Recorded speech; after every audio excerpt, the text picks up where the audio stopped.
koja organizirana, koja je takozvano demokratski izabrana od naših zaokruživanja na listićima izbornim.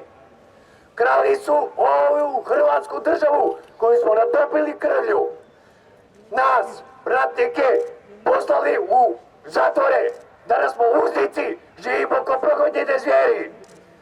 Šta raditi? Prije neki dan u Zagrebu događa se sastanak između hrvatskog ministra pravosuđa koji je bio i ostao gladan izdaje i srpske ministrice pravosuđa koja je žedna krvi.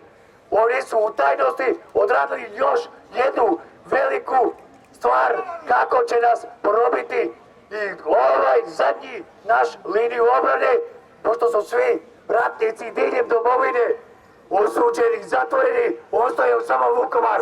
Ne dajmo Vukovar i ratnike Vukovara.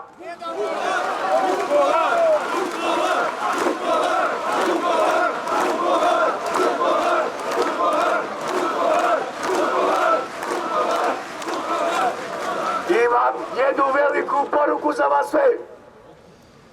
U Republici Hrvatskoj postoji zakon protiv monopola.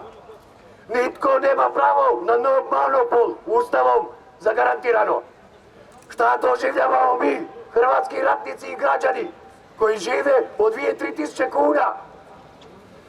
Da danas imamo nacionalnu hrvatsku televiziju, na kojoj se ne može danas reći ovaj protekli.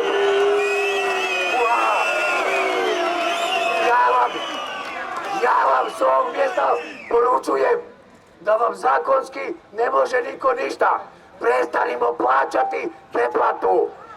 To je... Molim vas, ne dajmo Vukovar, živjeli!